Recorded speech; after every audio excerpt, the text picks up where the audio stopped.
I think the question goes to what happens now and what we need to do more. In the latest revision,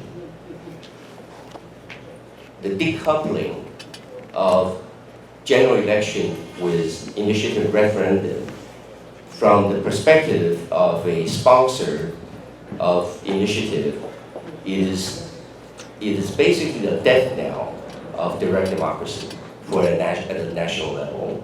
It is so serious. By decoupling with the general election and keeping the minimum passing threshold at 25% of the eligible voters, that is almost 5 million votes. No civic group has the capability to round up 5 million votes. So basically, if that is what we have to do, we will not be able to propose any and hope to succeed. It actually politicized the INR process, because the only organization that can mobilize 5 million voters is a political party, a major political party. Okay? So the law must be revised further, the way it is, to remove that minimum threshold, as Switzerland doesn't have a minimum threshold, California doesn't have a minimum threshold, and California ties all the INR with the general election to save money. And that's a good reason, right? So that must be realized. But I don't want to sound, so pessimistic all the time about the national referendum. That revision is needed, obviously. But there's also progress at the local level. We're seeing very good progress at the local level. For example, there were 2 cities.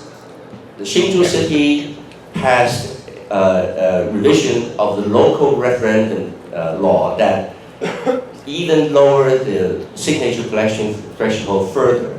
The national threshold for to qualify on the ballot is 1.5%. Hsinchu lowered to 1%. Okay, so for Hsinchu city, the Hsinchu citizens can now collect somewhere around 3,500 signatures and qualify for Hsinchu city ballot initiative. Okay, that's very good progress.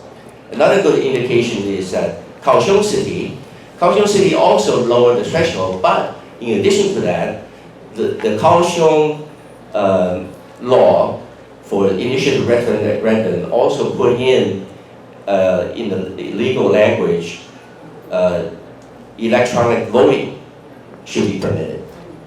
That, to me, is progress.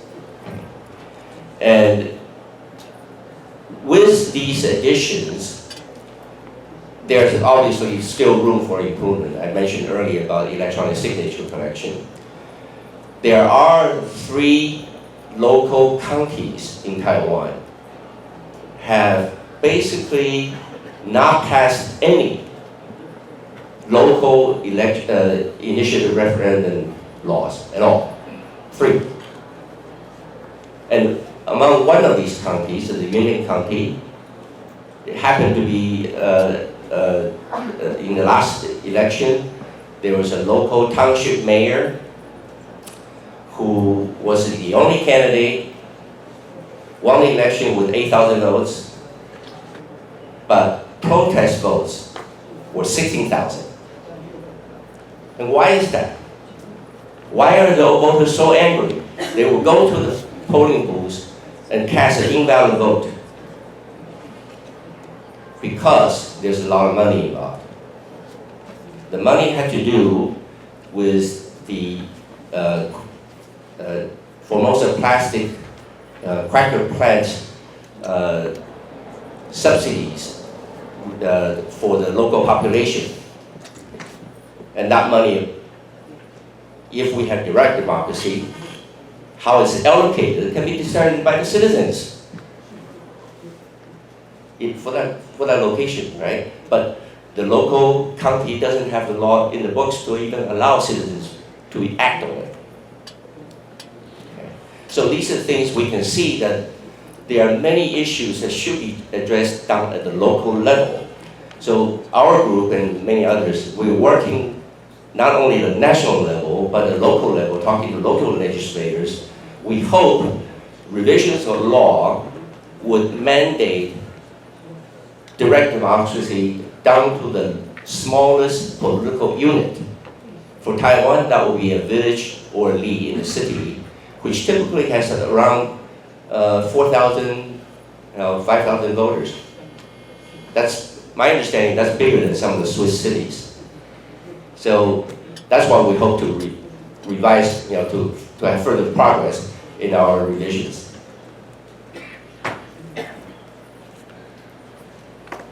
Aye. Does it work? Yeah. Yes. Okay. I'm totally against this decoupling of With the general election. with the general election.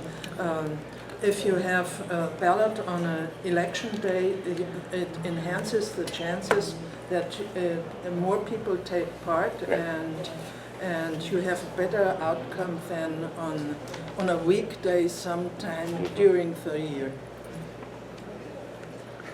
Okay. Matt? Yep.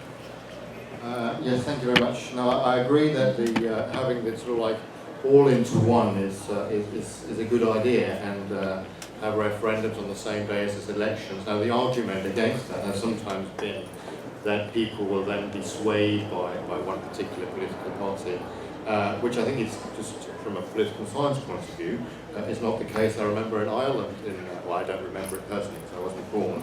In 1959, they had a referendum on whether to change the electoral system, which would have benefited the president's party. So Edmund de Valera, who was the founding father of the Irish Republic, was elected president with a record high support, and he lost the referendum on the same policy. People said, we're happy to have you as president, we just don't like this particular policy. So people are able to, as we say in Britain, distinguish between measures and men. So all the voting in Taiwan are done with paper ballots, and we only have in-person voting. We don't have absentee voting. So you can imagine that on the election day, if there are multiple issues present along with the representative, present along with the other elections, it would be quite a hurdle for at least on the part of the election administration. And so what the 2019 reform did is actually to stop the ticking bomb, to make sure that in our next January 2020 presidential and parliamentary election, there will be no other referendum held at the same time. So the next referendum would be on 2021, August 2021. So we actually, the referendum, the reform was heavily criticized by many civic groups. But actually the reform actually buy us some time, 2 years before the next referendum, so we can figure out what we should do, what we can do better, and certainly a major concern is whether if we have a special election day for a referendum, whether we can have enough turnout and representative turnout, or whether the referendum would only interest just some section of the electorate, and I have to say we will have to wait and see, and I'm just not so sure that all referendum will be failed from 2021 on.